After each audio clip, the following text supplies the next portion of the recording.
Good afternoon, students. So today I take class on determinants and its properties. So first we define what is a determinant. So to define a determinant, we consider two equations. Say a1x plus b1y equal to 0 and a2x plus b2y equal to 0. Now suppose to solve these two equations.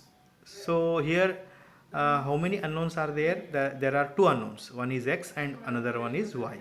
Okay, so here two unknowns are there.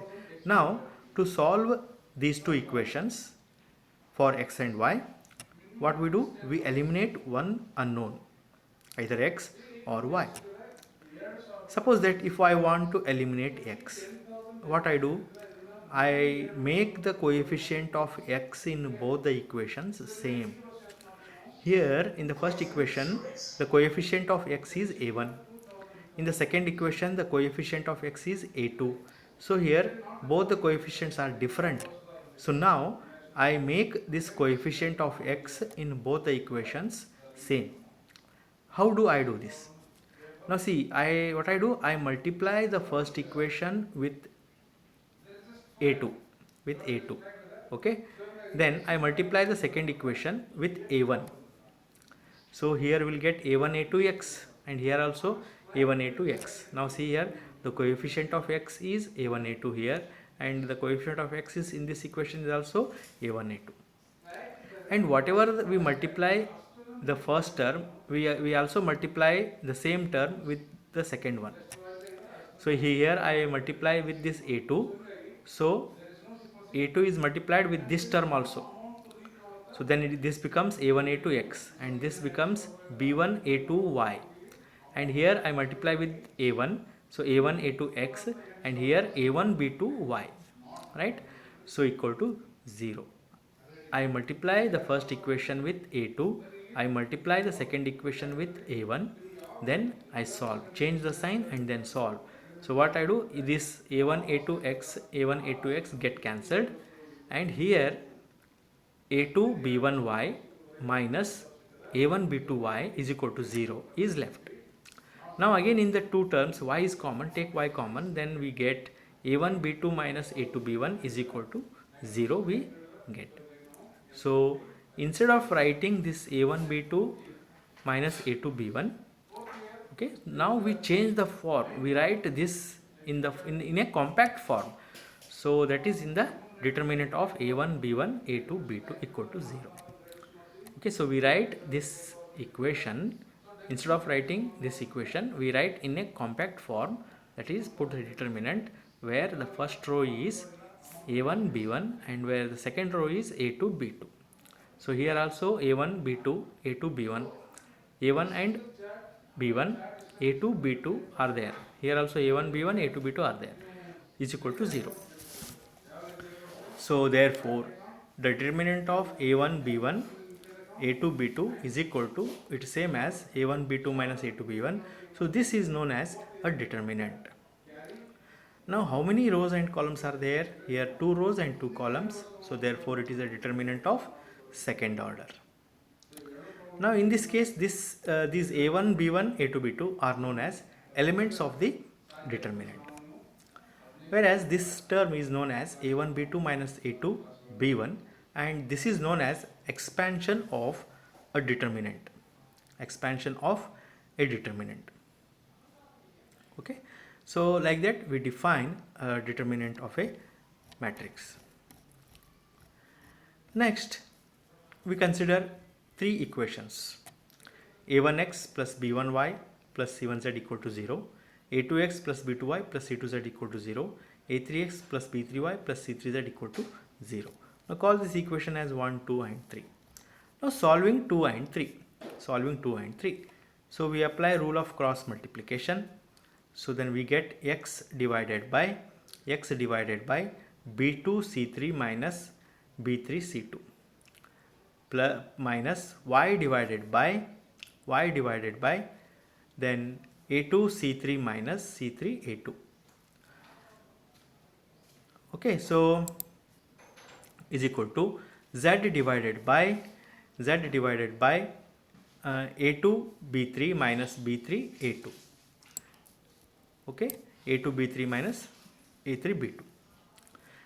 Now this means this is the value of x and this is the value of y and this is the value of z. Now substituting this value of x, y, z in this equation here, equation 1, this is equation 1, then we get this whole equation equal to 0. Just substitute the value of x as this one, value of y as this one, value of z as this one. In the first equation we obtain this equation. Now instead of writing such a lengthy equation, we write this in compact form. We put a determinant and we write the first row elements as a1 b1 c1 and second row elements as a2 b2 c2, third row elements as a3 b3 c3 equal to 0 is there, so therefore we equate it to 0. So now this is known as a determinant, and here 3 columns and 3 rows are there, so it is a third order determinant. Okay, so and this is known as expansion of a determinant of a third order. Okay, so this is about a determinant. Now suppose that if it contains n number of simultaneous equations, okay, then we write the determinant as the first row is a11, a12, a13 dash dash dash a1n, the second row is a21, a22, a23 dash dash to a2n, and so on it is continued, and the last row we get an1, an2, an3 and dash dash an. Okay, so which is a block of n square elements arranged in the form of rows and columns. So this is about determinant of a matrix. Now we see what are minors and cofactors. Now minor of an element in a determinant is defined as it is a determinant obtained by omitting the row and the column in which that element lies. For example, if you consider this matrix determinant a1 b1 c1, a2 b2 c2, a3 b3 c3. Now I want to find the minor of the element c2. So I want to find the minor of the element c2. So I eliminate or I omit the row which contains c2. So this is a row which contains c2. I omit this row, and also I omit the column which contains c2. So this is the column which contains c2. Okay, I omit this column and I omit this row because this column and this row contains the element c2. So therefore the minor of c2 we write this as, so leave this row and leave this column. What are the left terms? Write those here, that is a1 b1 and a3 b3. So this is known as a minor of c2. Similarly we write minor of a3. So this is a3 element. Now leave the row which contains a3, this is the row which contains a3, and leave the column which contains a3. Now this is the column which contains a3. Now write the remaining elements, that is b1 c1, b2 c2.